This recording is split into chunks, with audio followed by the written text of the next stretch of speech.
남편이 떠난 후 15년 만에 처음이에요. 촛불빛 아래 내 목소리는 작게 떨렸어요. 이른의 나이에 이런 감정을 다시 느낄 수 있을 거라고는 생각도 못했죠. 저도 10년 만에 처음입니다. 그가 따뜻한 미소를 지으며 말했어요. 달빛이 방 안으로 스며들었고 우리의 그림자가 벽에 겹쳐 하나로 보였어요. 안녕하세요. 저는 강혜순입니다. 70세의 소개팅 앱으로 만난 낯선 남자와 하룻밤을 보냈어요. 그리고 그 후에 일어난 일은 제 인생 70년을 살면서 상상조차 못했던 일이었죠. 저처럼 인생의 황혼기에 찾아온 뜻밖의 행복 이야기를 들으시려면 영상 아래 구독 버튼을 눌러주시고 좋아요도 함께 해주시면 감사하겠습니다. 제 이야기 시작할게요. 한 달 전 동창회에서 벌어진 일이 생각났어요. 미숙이가 내 핸드폰을 낚아채더니 뭔가를 설치하기 시작했죠. 뭐 하는 거야, 미숙아? 내가 핸드폰을 다시 가져오려 했지만 미숙이는 이미 설치 버튼을 누른 뒤였어요. 요즘 우리 또래들도 많이 쓴다니까. 내가 조카한테 들었어. 핸드폰으로 좋은 사람 만날 수 있대. 한번 써봐. 그렇게 말하는 미숙이의 눈빛은 장난기로 반짝였어요. 집으로 돌아오는 택시 안에서 창밖만 바라보며 생각에 잠겼죠. 또 다른 친구 영자가 물었던 말이 떠올랐어요. 혜순아, 오늘이 남편 기일이었나? 아니, 이제 15년이 다 되어가 15년 전 남편이 갑작스러운 심장마비로 세상을 떠난 후 저는 혼자였어요. 아이들은 각자의 삶을 살고 있었고 시립도서관 사서로 40년을 근무하다 5년 전 은퇴한 뒤로는 더욱 고요한 나날이었죠. 텅 빈 아파트에 돌아와 신발을 벗으며 핸드폰 알림이 울렸어요. 프로필을 완성해주세요. 소개팅의 발림이었어요. 동창회에서 미숙이가 억지로 내 휴대폰에 깔아놓은 것이었죠. 내가 화장실에 간 사이 장난삼아 몰래 설치해놓은 앱이었어요. 지우려다 문득 호기심이 생겼죠. 나 같은 늙은이가 무슨 소개팅이야. 거울 앞에 선 내 모습이 낯설게 느껴졌어요. 하지만 손가락은 이미 앱 아이콘을 누르고 있었죠. 화면에는 노인들을 위한 소개팅 앱이 켜져 있었어요. 점점 늘어나는 실버 세대를 위한 앱이라고 했죠. 프로필 사진을 올리는 일이 가장 어려웠어요. 거울 앞에서 몇 번이나 옷을 갈아입고 머리를 매만졌죠. 결국 지난번 벗고 잘해서 찍은 사진을 선택했어요. 살짝 미소 짓고 있는 모습이 그래도 괜찮아 보였으니까요. 강혜순 70세 은퇴한 사서 책과 차 마시는 것을 좋아합니다. 자기소개는 이것이 전부였어요. 말수적은 제 성격답게 간결했죠. 앱을 설치한 후 몇 주간 저는 그저 다른 사람들의 프로필을 구경하는 것만으로도 시간을 보냈어요. 가끔씩 메시지가 오기도 했지만 대부분 어색한 인사로 시작해 곧 흐지부지 되고 말았죠. 독서 모임에서 만난 미숙이가 물었어요. 혜순아, 그거 써봤어? 내가 깔아준 앱 말이야. 가지. 그냥 구경만 하고 있어. 내 대답은 항상 같았어요. 도대체 뭘 기다리는 거야? 용기 내야지. 너도 계속 혼자 살 거야? 미숙이가 언제나처럼 다그쳤어요. 그러던 어느 날 문득 결심했어요. 그래, 혼자 여행이라도 다녀올까. 늘 가보고 싶었던 강릉. 젊었을 때는 아이들 때문에, 중년에는 일 때문에 미뤄두었던 그곳으로 홀로 떠나기로 했어요. 작은 가방 하나 들고 기차에 올랐죠. 창 밖으로 흐르는 풍경을 바라보며 저는 오랜만에 자유로움을 느꼈어요. 아무도 나를 찾지 않는 온전한 하루가 주는 평화. 하지만 그 평화 속에도 묘한 텅 빈 느낌이 있었죠. 강릉 바다에 도착해서 조용히 파도 소리를 들으며 모래사장을 걸었어요. 해가 기울기 시작하자 배가 고파왔고 근처 횟집에서 혼자 저녁을 먹기로 했죠. 혼자 오셨어요? 자리가 많이 없는데. 식당 직원의 물음에 고개를 끄덕였어요. 창가 자리에 앉아 바다를 바라보며 메뉴판을 들여다보는데 문득 휴대폰이 울렸죠. 소개팅 앱이었어요. 평소라면 무시해셀 알림이었지만 이상하게도 오늘은 열어보고 싶은 마음이 들었어요. 안녕하세요. 우연히 같은 지역에 계신 것 같아서 메시지 드립니다. 혹시 이번 저녁 함께할 자리 있으실까요? 발신자는 조동현, 72세였어요. 프로필 사진 속 그는 흰머리에 단정한 옷차림의 신사였죠. 자기소개에는 전직 출판사 편집자, 현재는 글을 쓰며 지냅니다. 바다와 책을 좋아합니다. 라고 적혀 있었어요. 잠시 망설였어요. 낯선 남자와의 만남. 70년을 살면서 한 번도 해보지 않은 일이었으니까요. 하지만 어쩐지 오늘만큼은 평소와 다른 선택을 하고 싶었어요. 떨리는 손으로 답장을 보냈죠. 저는 지금 경포대 근처 경은 횟집에 있습니다. 괜찮으시다면 메시지를 보내고 나서야 내가 무슨 짓을 했는지 실감이 났어요. 심장이 빠르게 뛰었고 지우고 싶었지만 이미 발송됐다는 표시가 떠 있었죠.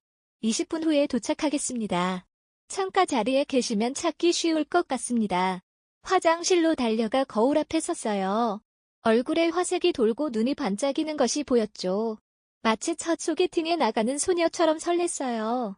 내가 정말 미쳤나 봐. 마음속 한구석에서는 불안함이 솟구쳤어요. 낯선 사람을 만나는 위험에 대해서도 알고 있었죠. 하지만 직감이 말했어요. 오늘 이 만남은 특별할 것이라고. 20분 후 문이 열리고 연두색 바람막이를 입은 남자가 들어왔어요. 그는 식당 안을 천천히 둘러보더니 창가에 저를 발견하고는 조심스레 미소 지었죠. 강혜순 씨 맞으신가요? 낮고 부드러운 목소리였어요. 저는 고개를 끄덕였고 그는 천천히 제 테이블로 다가왔어요. 조동현입니다. 갑작스러운 제안에 응해주셔서 감사합니다. 그렇게 우리의 첫 만남이 시작되었어요. 처음에는 어색했지만 둘 다 책을 좋아한다는 공통점으로 대화는 자연스럽게 이어졌죠. 동현 씨는 출판사에서 일하며 만났던 작가들 이야기를, 저는 도서관에서 있었던 재미있는 일화들을 나누었어요. 시간이 흐를수록 대화는 더 깊어졌어요. 젊은 시절의 꿈, 결혼 생활, 자녀들 이야기, 그리고 나이 들어가며 느끼는 외로움까지. 말하지 않아도 서로가 이해하는 듯 했죠. 식사를 마치고 나올 때쯤 동현 씨가 조심스레 물었어요. 해변을 따라 산책이라도 할까요? 날씨가 좋은데. 달빛이 바다 위로 긴 핏줄기를 그리고 있었어요. 저는 약간의 망설임 끝에 고개를 끄덕였죠. 두 사람은 조용히 바닷가를 걸었어요. 가끔 어깨가 스치고 손이 스치기도 했지만 서로 모른 척했죠. 그렇게 1시간쯤 걸었을까. 내가 추위에 약간 떨자. 동현 씨는 자신의 연두색 바람막이를 벗어 내 어깨에 살며시 얹어주었어요. 감사합니다. 나는 작게 속삭였죠. 아닙니다. 제가 감사하죠. 오늘처럼 좋은 밤에 좋은 분과 함께 할 수 있어서. 동현 씨의 목소리에는 진심이 묻어났어요. 바닷가 펜션들 앞을 지나가며 동현 씨가 말했어요. 제가 여기 하룻밤 묵을 예정인데 차라도 한잔 하실래요? 내 심장이 쿵 내려앉는 것 같았어요. 나는 잠시 말을 잇지 못했죠. 동현 씨는 서둘러 말을 이었어요. 아, 그냥 차만 불편하시면 여기서 헤어져도 됩니다. 내 심장 소리가 바다 소리보다 크게 들리는 것 같았어요. 70년 인생에서 이런 선택의 순간은 처음이었죠. 차 한 잔 정도는 괜찮을 것 같네요. 마침내 입을 열었을 때 내 목소리는 떨리고 있었어요. 펜션방은 작지만 깔끔했어요. 창문 너머로 바다가 보였죠. 동현 씨는 약속대로 차를 끓였어요. 우리는 창가에 앉아 차를 마시며 밤바다를 바라보았죠. 혼자 사는 건 때로는 너무 고요해서 무서울 때가 있어요. 내가 작은 목소리로 말했어요. 네, 저도 그래요. 특히 밤이 깊어질 때면. 동현 씨가 공감하듯 대답했어요. 우리의 눈이 마주쳤어요. 그 순간 수십 년간 쌓여온 외로움이 서로의 눈빛에서 익혔죠. 동현 씨가 조심스럽게 손을 내밀었고 나는 망설임 없이 그 손을 잡았어요. 그날 밤 우리는 서로의 온기를 나누었어요. 70년을 살아오며 한 번도 경험하지 못했던 설렘과 따스함이 우리를 감쌌죠. 내가 처음으로 누군가에게 자신의 모든 것을 보여주는 듯한 느낌이었어요. 처음에는 어색했지만 동현 씨의 다정한 손길에 내 마음은 조금씩 열렸죠. 동현 씨가 내 이마에 입을 맞추며 물었어요. 나는 고개를 끄덕였죠. 이상하게도 부끄러움보다는 평온함이 더 컸어요. 마치 오랫동안 알아왔던 사람처럼 편안했죠. 우리는 서로의 주름진 피부와 흰 머리카락을 부끄러워하지 않았어요. 나이 든 몸이지만 그 안에는 여전히 젊은 영혼이 살고 있었죠. 두 사람의 호흡이 하나가 되어가는 동안 나는 눈물이 나올 것 같았어요. 이것이 사랑일까 아니면 그저 외로움을 달래는 것일까? 하지만 그 순간만큼은 생각하지 않기로 했어요. 바다 소리를 배경으로 우리는 서로의 팔 안에서 잠이 들었어요. 다음 날 아침 내가 눈을 떴을 때 옆자리는 비어 있었어요. 처음에는 동현 씨가 화장실에 가 있나 싶었지만 방 안 어디에도 그의 모습은 보이지 않았죠. 옷장에 걸려있던 연두색 바람막이도 사라졌어요. 허둥지둥 휴대폰을 찾아 앱을 열었어요. 하지만 어제까지 있던 조동연의 프로필이 보이지 않았죠. 그와 나눈 메시지들도 모두 사라졌어요. 마치 모든 것이 꿈이었던 것처럼. 이럴 수가. 내 가슴에 허전함이 몰려왔어요. 어제의 따스했던 모든 순간들이 거짓이었던 걸까요? 하지만 내 몸에 남아있는 그의 향기와 온기는 분명 꿈이 아니었어요. 나는 천천히 짐을 챙겨 펜션을 나섰어요. 밝은 아침 햇살 아래 바다는 어제와 같이 아름다웠지만 내 마음은 이상하게 무거웠어요. 그래도 좋은 추억이었어. 자신을 위로하며 나는 서울로 돌아가는 기차에 몸을 실었어요. 창밖으로 흐르는 풍경을 바라보며 생각했어요. 어쩌면 인생이란 이런 것인지도 모른다고. 잠시 스쳐 지나가는 행복의 순간들. 모든 만남에는 이별이 있고 모든 시작에는 끝이 있는 것처럼. 하지만 이 여행에서 나는 중요한 것을 배웠어요. 70세에도 새로운 시작은 가능하다는 것을. 그리고 내 가슴 속에는 여전히 따뜻한 사랑을 품을 수 있는 공간이 있다는 것을. 집으로 돌아온 나는 일상으로 복귀하려 노력했어요. 아침에 일어나 차를 마시고 책을 읽고 가끔 동네 공원을 산책하는 평범한 일상. 하지만 무엇을 해도 마음 한구석이 허전했어요. 일주일 뒤 또다시 독서 모임에서 미숙이를 만났어요. 혜순아 어디 갔다 왔어? 얼굴이 달라 보여. 나는 잠시 망설였어요. 강릉에서의 일을 말해야 할까? 하지만 그날 밤의 기억은 내게 너무 소중하고 사적인 것이었어요. 그냥 혼자 강릉 여행 다녀왔어. 혼자? 누구 만나러 간 거 아니야? 미숙이의 눈이 반짝였어요. 무슨 소리야. 그냥 바다 보러 갔다 왔어. 하지만 미숙이는 날카롭게 나를 바라봤어요. 설마 그 앱으로 누구 만났어? 나는 얼굴이 화끈거리는 걸 느꼈어요. 미숙이는 눈을 크게 뜨더니 소리를 질렀어요. 정말 만났구나. 어떤 사람이야? 연애했어? 쉿, 조용히 해. 나는 주위를 둘러보며 소리를 낮췄어요. 그냥 식사만 같이 했어. 괜찮은 사람이었는데 다시는 못 만날 것 같아. 왜? 연락처도 안 받았어? 아니, 그날의 허전함이 다시 밀려왔어요. 그 사람이 갑자기 사라졌어. 미숙이의 얼굴에 걱정이 스쳤어요. 혹시 사기꾼 아니었어? 돈 같은 건? 아니, 그런 거 없었어. 그냥 이유 없이 사라졌어. 그날 이후로도 나는 계속 앱을 확인했어요. 혹시 조동연이라는 이름이 다시 나타나지 않을까 하고요. 하지만 아무리 기다려도 그는 다시 나타나지 않았어요. 한 달이 지나고 나는 마침내 앱을 삭제했어요. 더 이상 기다릴 수 없다는 걸 인정한 거죠. 하지만 그날 밤의 기억은 여전히 선명했어요. 마치 어제 일처럼 인생은 계속하는 거야. 내가 자주 되뇌던 말이었어요. 남편이 떠났을 때도 아이들이 독립했을 때도 은퇴했을 때도 그렇게 생각하며 버텨왔죠. 이번에도 마찬가지였어요. 시간은 흘렀어요. 여름이 가고 가을이 왔죠. 나는 새로운 취미를 찾았어요. 평생교육센터에서 수채화 강좌를 등록했어요.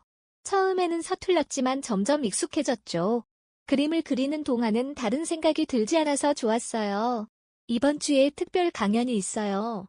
유명한 작가가 오신대요. 수채화 강사가 알려줬어요. 책과 함께하는 인생. 후반의 지혜라는 주제래요. 관심 있으신 분들은 참석하세요. 책과 관련된 강연이라니 당연히 관심이 갔어요. 자서로 40년을 일했는데 책 이야기는 언제나 흥미롭죠. 강연 당일 나는 평생교육센터 강당에 앉았어요. 많은 사람들이 모여 있었죠. 대부분 나와 비슷한 연령대의 노인들이었어요. 오늘 강연을 해주실 분은 인생의 황혼 마음의 서재를 비롯한 여러 저서를 내신 조동연 작가님입니다. 큰 박수로 맞이해주세요.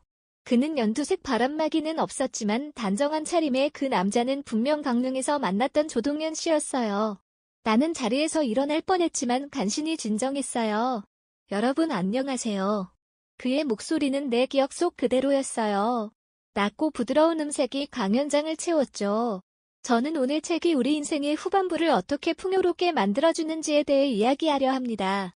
70년을 살다 보니 깨달은 것이 있습니다. 인생은 끝없는 독서와도 같다는 것을요. 나는 그의 모든 말과 몸짓에 집중했어요. 그는 때때로 청중을 둘러보았고 한 번은 내가 앉은 방향을 바라보았지만 나를 알아본 기색은 없었죠. 역시 그냥 하룻밤의 관계였을 뿐이었나. 내 마음이 조금 무거워졌어요. 하지만 강연은 정말 좋았어요. 동현 씨는 책을 통해 자신이 어떻게 아내의 죽음을 극복했는지, 어떻게 노년의 고독과 마주했는지를 진솔하게 이야기했어요. 그의 말 한마디 한마디가 내 가슴에 와닿았죠. 인생의 어느 순간 우리는 모두 길을 잃습니다. 하지만 책은 언제나 우리를 기다리고 있죠. 그리고 때로는 책이 아닌 사람이 우리를 길에서 구해주기도 합니다. 그 말에 내 눈시울이 뜨거워졌어요. 혹시 그도 그날 밤을 기억하고 있는 걸까요? 강연이 끝나고 질의응답 시간이 이어졌어요. 나는 손을 들고 싶은 충동이 있었지만 참았어요. 무슨 말을 해야 할지 알 수 없었으니까요. 질의응답이 끝나고 사람들이 하나 둘 자리를 떠나기 시작했어요. 그때 내 딸 미경이 전화로 연락이 왔어요. 엄마, 어디에요? 같이 저녁 먹기로 약속했잖아요. 아차, 깜빡했어요. 오늘 미경이와 만나기로 약속했던 거였죠. 하지만 지금 그냥 가버릴 수는 없었어요. 미경아, 미안. 지금 중요한 일이 있어. 조금 늦을 것 같아. 전화를 끊고 나는 용기를 내어 사인의 줄에 섰어요. 많은 사람들이 그의 책을 들고 줄을 서 있었죠. 내 차례가 될 때까지 심장은 계속 빠르게 뛰었어요. 드디어 내 차례가 됐어요. 동현 씨는 미소 지으며 나를 바라봤어요. 처음에는 평범한 미소였지만 곧 그의 표정이 굳어졌어요. 그리고 이내 놀라움으로 변했죠. 그의 목소리가 떨렸어요. 나는 고개를 끄덕였어요. 기억하시는군요. 여기서 우리는 잠시 말없이 서로를 바라봤어요. 주변의 시선이 느껴졌지만 그 순간은 그와 나만 존재하는 것 같았죠. 혹시 잠시 따로 이야기할 수 있을까요? 동현 씨가 작은 목소리로 물었어요. 나는 고개를 끄덕였어요. 그날 밤 이후 계속 궁금했던 질문들이 머릿속에 맴돌았으니까요. 다른 사람들의 사인회가 끝날 때까지 나는 가장 자리에서 기다렸어요. 마지막 사람이 떠나자 동현 씨가 내게 다가왔어요. 커피라도 함께 할까요? 센터 내 작은 카페에 앉아 우리는 잠시 침묵했어요. 어디서부터 이야기를 시작해야 할지 모르겠더군요. 여기서 만나게 될 줄은 몰랐습니다. 동현 씨가 먼저 입을 열었어요. 저도요. 하루아침에 흔적도 없이 사라지신 분과 다시 만나게 될 줄은 내 목소리에는 서운함이 묻어났어요. 동현 씨의 표정이 미안함으로 가득 찼어요. 정말 죄송합니다. 설명할 기회가 있었으면 좋았을 텐데. 왜 사라지셨어요? 적어도 인사라도 하고 가셨다면. 동현 씨는 깊은 한숨을 내쉬었어요. 그날 아침 갑자기 전화가 왔어요. 제 아내의 오빠가 급성 심근경색으로 쓰러졌다고 부산에 계셨는데 바로 가봐야 했습니다. 나는 놀라움을 감추지 못했어요. 하지만 아내가 돌아가셨다고 하셨잖아요? 네. 10년 전에 떠났죠. 하지만 아내의 가족들과는 여전히 연락하며 지냅니다. 특히 그분은 저에게 형님 같은 분이셨어요. 동현 씨는 계속해서 설명했어요. 급하게 나가면서 메모라도 남길까 했는데 펜을 찾지 못했어요. 그리고 솔직히 어떤 말을 남겨야 할지도 모르겠더군요. 하룻밤의 인연이었지만 단순한 만남 이상으로 느껴졌거든요. 나는 묵묵히 그의 말을 들었어요. 그래서 앱도 지우셨나요? 아, 그게. 동현 씨가 머쓱한 표정을 지었어요.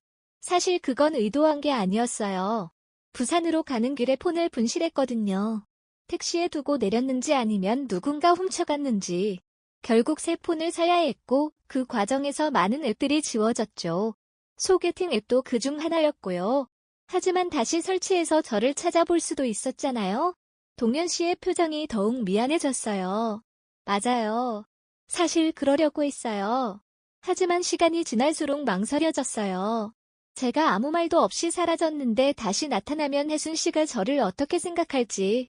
그리고 솔직히 저도 제 감정이 혼란스러웠어요. 오랜만에 느낀 설렘이었지만 그게 진짜 감정인지 아니면 그저 외로움 때문인지. 그의 솔직한 고백에 내 마음이 조금 누그러졌어요. 그래서 책을 쓰셨군요. 노년의 사랑에 관한. 동현 씨가 놀란 듯 나를 바라봤어요. 기억하고 계셨군요. 네. 그날 밤의 경험이 저에게 큰 영감을 주었어요. 그래서 용기를 내어 글을 썼죠. 우리 사이에 잠시 침묵이 흘렀어요. 그리고 동현 씨가 조심스럽게 물었어요. 혹시 지금도 그 앱을 사용하고 계신가요? 나는 고개를 저었어요. 아니요. 삭제했어요. 2달을 기다렸지만 당신이 나타나지 않았어. 동현 씨의 눈에 후회의 빛이 스쳤어요. 그리고 그는 용기를 내어 내 손을 조심스럽게 잡았어요. 정말 미안합니다. 그날 밤은 제게 특별했어요. 혜순 씨도 그렇다면 다시 시작해볼 수 있을까요?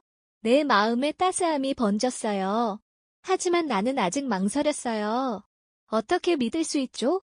또 사라지지 않으리란 보장이. 동현 씨는 진지한 표정으로 말했어요. 이번엔 정말로 약속드립니다. 그리고 그는 주머니에서 명함을 꺼내 건넸어요. 이제는 제 연락처도 있으니까요. 나는 미소를 감추지 못했어요. 그리고 나도 자신의 전화번호를 메모해 그에게 건넸어요. 천천히 다시 알아가는 게 어떨까요? 내가 제안했어요. 동현 씨의 얼굴에 환한 미소가 번졌어요. 그것보다 좋은 제안은 없겠네요. 그날 이후 우리는 조심스럽게 관계를 이어나갔어요. 첫 약속은 내가 40년간 근무했던 시립 도서관이었죠. 은퇴했지만 여전히 내게는 의미 있는 공간이었으니까요. 여기서 40년을 보냈어요. 도서관 구석구석을 소개하며 말했어요. 동현 씨는 진심 어린 관심으로 내 이야기를 들었어요. 정말 대단하세요. 한 곳에서 그렇게 오래 일하셨다니. 당신도 출판사에서 오랫동안 일하셨잖아요. 네. 하지만 저는 몇 군데를 옮겨 다녔어요. 혜순 씨처럼 한 곳에 뿌리 내리지는 못했죠. 도서관 카페에 앉아 차를 마시며 우리는 지난 몇 개월간의 일들을 나누었어요. 동현 씨는 심근경색으로 쓰러졌던 처형의 회복 과정과 책 집필에 관한 이야기를 나는 수채화 교실과 독서 봉사활동에 관한 이야기를 들려주었죠. 그날 이후로 많이 변하셨네요. 동현 씨가 말했어요.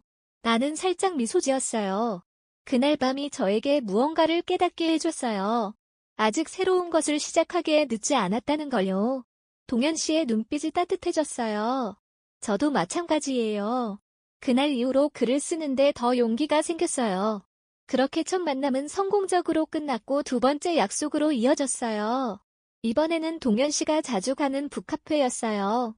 그리고 세 번째는 함께 야외 음악회를 관람했죠. 만남이 거듭될수록 우리의 대화는 더 깊어졌고 서로에 대한 이해도 커져갔어요.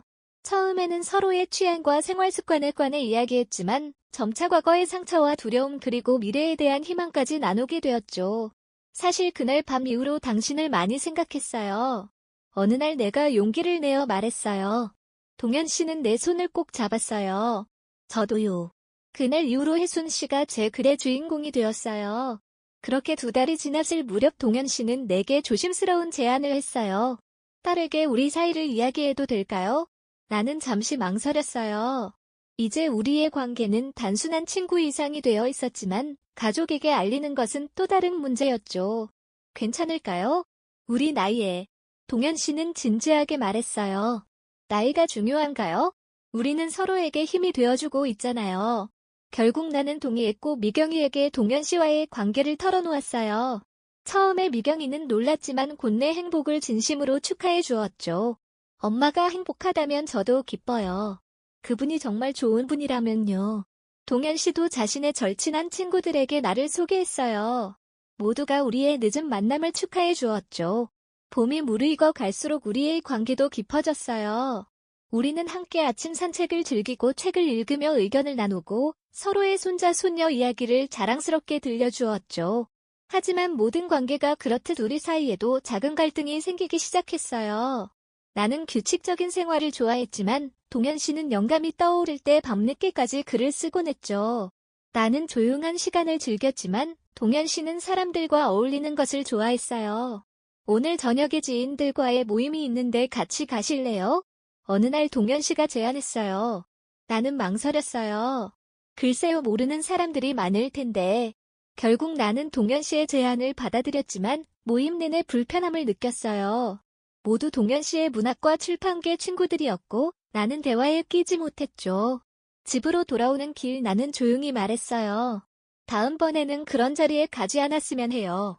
저와는 맞지 않아요. 동현 씨는 잠시 침묵했어요. 그리고 진심 어린 목소리로 말했죠. 미안해요. 제가 배려가 부족했네요. 앞으로는 혜순 씨가 불편해할 만한 자리에는 함께 가자고 하지 않을게요. 그렇게 우리는 첫 갈등을 솔직한 대화로 해결했어요. 이런 과정을 통해 서로를 더 깊이 이해하게 되었고 관계는 더욱 단단해졌죠. 시간이 흐르며 우리는 서로의 일상에 자연스럽게 스며들었어요. 주말이면 함께 시간을 보내고 평일에는 각자의 생활을 유지하면서도 전화와 메시지로 소통했죠. 동현 씨는 내 수채화 전시회에 가장 먼저 축하해주러 왔고 나는 동현 씨의 새 책 출간 행사에서 가장 앞자리에 앉았어요. 우리는 서로의 삶에 없어서는 안 될 존재가 되어 갔죠. 요즘 들어 자꾸 웃으시네요. 어느 날 미경이가 내게 말했어요. 조 선생님 만나시고 정말 행복해 보이세요. 나는 부끄러운 듯 미소 지었어요. 그래, 그런가 보네. 엄마가 행복하셔서 저도 기뻐요. 아버지가 돌아가신 후로 엄마가 이렇게 활기차신 적이 없었거든요. 내 마음이 따뜻해졌어요. 처음으로 남편이 아닌 다른 남자를 사랑하는 것에 대한 죄책감을 내려놓을 수 있었죠. 동현 씨는 종종 내게 시를 써주었어요. 그것은 화려한 연애시가 아닌 깊은 이해와 존중이 담긴 글이었어요. 나는 그 시들을 모아 작은 수첩에 붙여두고 자주 꺼내보곤 했죠. 난생 처음 경험하는 일이에요. 어느 날 내가 말했어요. 이 나이에 이런 설렘이라니. 사실 나는 내심 걱정도 많았어요. 이웃들의 시선, 나이 든 여자가 새로운 사랑을 시작한다는 것에 대한 편견, 그리고 무엇보다 내 건강 문제가 그를 힘들게 하지 않을까 하는 걱정. 나는 몇 년 전부터 가끔씩 관절염 통증으로 고생하고 있었거든요. 괜찮아요. 동현 씨는 내 마음을 읽은 듯 말했어요. 우리는 서로에 있는 그대로를 받아들이는 거예요. 주름도 아픔도 모든 것을. 전화기 너머로 미경이의 놀란 목소리가 들렸어요. 여행이요? 둘이서요? 그래 문제인데. 내가 당당하게 물었어요. 잠시 침묵 후 미경이가 대답했어요. 아니요. 괜찮아요. 그냥 엄마가 이렇게 적극적인 모습이 신선해서요. 좋은 시간 보내세요. 나는 미소 지었어요. 딸이 내 선택을 존중해주는 모습이 고마웠죠. 그렇게 나와 동현 씨는 함께 2박 3일 여행을 떠났어요. 목적지는 처음 만났던 강릉이었죠. 기억나세요? 이 기차역에서 처음 만났죠. 동현 씨가 강릉 기차역에 내리며 말했어요. 나는 고개를 저었어요. 아니요. 당신은 횟집에서 처음 만났어요. 아, 맞다. 동현 씨가 웃었어요. 그때는 제가 너무 긴장해서 기억이 혼란스러웠나 봐요. 우리는 웃으며 그날 처음 만났던 횟집을 찾았어요. 놀랍게도 가게 주인이 우리를 기억하고 있었죠. 아, 그때 그 커플 아니세요? 작년 봄에 오셨던. 주인 아주머니가 반갑게 말했어요. 나는 얼굴이 붉어졌어요. 기억하고 계셨네요. 당연하죠. 요즘 어르신 커플은 드물잖아요. 게다가 두 분이 너무 잘 어울리셔서 인상적이었어요. 동현 씨가 뿌듯한 표정으로 나를 바라봤어요. 봐요. 우리가 얼마나 잘 어울리는지 다른 사람들도 알아본다니까요. 식사를 마친 후 우리는 바닷가를 걸었어요. 1년 전 그날처럼 바다는 고요했고 달빛은 아름다웠죠. 하지만 이번에는 더 이상 어색함도 불안함도 없었어요. 대신 편안한 침묵과 깊은 유대감이 우리를 감쌌죠. 동현 씨가 갑자기 걸음을 멈추고 주머니에서 작은 상자를 꺼냈어요. 이것 좀 봐주시겠어요? 우리 두 사람의 인연이 시작된 것은 책과 글 때문이잖아요. 연필은 우리의 이야기를 계속 써나가자는 의미예요. 법적인 결혼까지는 아니더라도 우리 앞으로 함께 살아볼까요? 주말은 함께 평일은 각자의 공간에서 서로의 독립성을 존중하면서도 인생의 마지막 장을 함께 써나가는 거예요. 하지만 이제는 내만의 선택을 할 시간이었죠. 동현 씨는 조심스럽게 반지를 내 손가락에 끼워주었어요. 그것은 화려한 다이아몬드 반지가 아니었지만 우리의 관계만큼이나 특별하고 의미 있는 것이었죠. 그렇게 우리의 새로운 생활이 시작되었어요. 동현 씨는 서울 북쪽에 나는 강남에 각자의 집을 유지하면서도 주말이면 함께 시간을 보냈죠. 처음에는 가족들과 친구들이 걱정했지만 우리의 진지함과 행복한 모습에 점차 모두가 축복을 보내주었어요. 할머니 요즘 정말 달라지셨어요. 어느 날 손녀 지연이가 말했어요. 더 젊어 보이세요. 나는 웃으며 손녀의 머리를 쓰다듬었어요. 사랑은 나이를 먹지 않는가 봐. 내 수채화 실력도 눈에 띄게 향상되었어요. 내 그림에는 이전에 없던 생기와 활력이 넘쳤죠. 동현 씨는 내 그림에서 영감을 받아 새로운 책을 구상하기 시작했어요. 우리 이야기를 써보려고 해요. 어느 날 동현 씨가 말했어요. 물론 이름은 바꾸고 상황도 조금 각색할 거예요. 하지만 본질은 같습니다. 나이 들어서도 새로운 사랑과 삶의 의미를 찾을 수 있다는. 나는 처음에 부끄러워했지만 곧 동의했어요. 우리의 이야기가 비슷한 상황에 있는 다른 노년층에게 용기와 희망을 줄 수 있다면 좋겠다고 생각했으니까요. 그러나 모든 것이 순탄하지만은 않았어요. 동현 씨가 갑자기 독감에 걸려 일주일간 고열로 앓는 일이 있었어요. 나는 밤낮으로 그를 간호했죠. 이런 모습까지 보게 해서 미안해요. 동현 씨가 열이 조금 내린 날 말했어요. 나는 그의 이마에 손을 얹으며 말했어요. 이런 때를 위해 함께하는 거예요. 젊었을 때는 몰랐지만 이제는 알아요. 사랑은 좋은 날만 함께하는 게 아니라는 걸. 그의 말에 동현 씨의 눈시울이 붉어졌어요. 그는 내 손을 꼭 잡았죠. 고마워요. 혜순 씨, 당신을 만난 건 정말 행운이에요.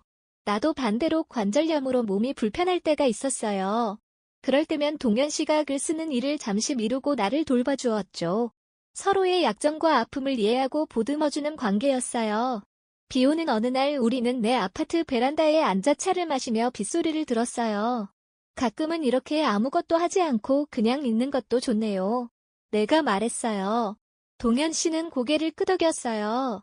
젊었을 때는 항상 무언가를 해야 한다고 생각했는데 이제는 그냥 존재하는 것만으로도 충분하다는 걸 알겠어요. 그래도 가끔은 시간이 아깝다는 생각이 들어요. 당신을 좀 더 일찍 만났더라면. 동현 씨는 내 손을 잡았어요. 하지만 그때의 우리는 지금의 우리가 아니었을지도 몰라요. 모든 것은 때가 있는 법이죠. 나는 빗방울이 창문을 타고 흘러내리는 것을 바라보며 생각했어요. 정말 그럴지도 모른다고. 젊었을 때의 사랑은 열정적이고 강렬하지만 노년의 사랑은 더 깊고 단단하다는 것을. 세월이 흘러 우리의 만남은 인연이 되었어요.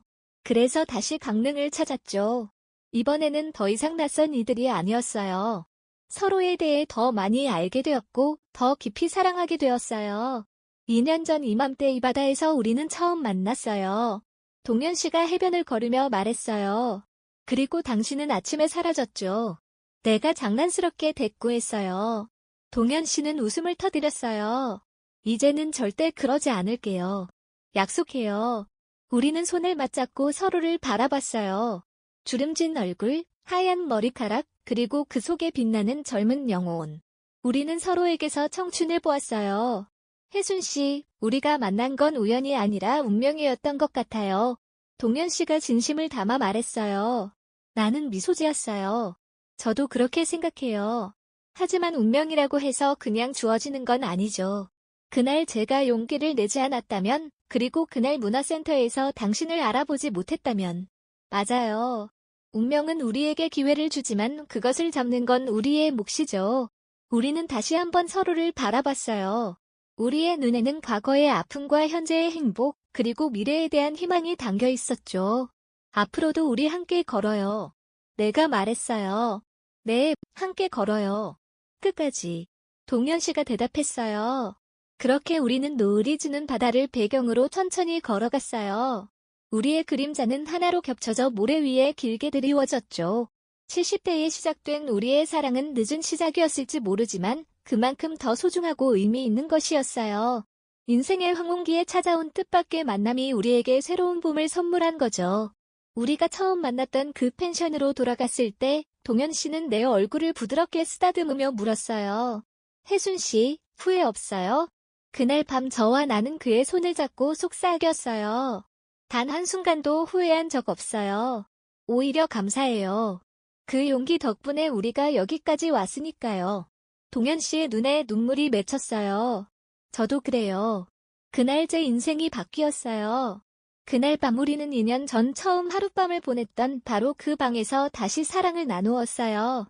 이번에는 급하지 않게, 서두르지 않고 서로의 모든 것을 온전히 느끼며 마지막 날 떠나기 전 우리는 바닷가 벤치에 앉아 해가 뜨는 것을 바라봤어요. 동현 씨는 내 어깨에 팔을 두르고 나는 그의 어깨에 머리를 기대었죠. 이 순간이 영원했으면 좋겠어요. 동현 씨가 말했어요. 나는 눈을 감았어요. 영원은 아니더라도 우리에게 남은 시간만큼은 이렇게 함께 할 수 있으면 좋겠어요. 그럼 충분해요. 매 순간이 선물이니까요. 이것이 바로 제 이야기예요. 70세의 소개팅 앱으로 만난 남자와 하룻밤을 보내고 그 후 인생이 완전히 바뀐 이야기. 우리의 이야기는 말해줘요. 진정한 사랑과 행복은 나이와 상관없이 언제든 찾아올 수 있다고. 그리고 그것을 잡기 위해 필요한 것은 바로 용기와 열린 마음이라고. 어쩌면 당신도 지금 어디선가 당신만의 봄을 기다리고 있을지도 몰라요. 설령 그것이 인생의 겨울처럼 보이는 시간에 찾아온다 해도 그 봄의 따스함은 더욱 특별할 테니까요. 여러분, 오늘 제 이야기가 조금이나마 위로와 용기가 되셨길 바랍니다. 우리 노년의 삶에도 새로운 시작과 행복이 있다는 걸 기억하세요. 더 많은 노년의 다양한 삶과 사랑 이야기가 궁금하시다면 지금 바로 구독 버튼을 눌러주세요. 그리고 이 영상이 마음에 드셨다면 좋아요도 함께 부탁드립니다. 여러분의 응원 덕분에 더 많은 우리 세대의 목소리를 전할 수 있답니다. 다음 이야기에서 다시 만나요.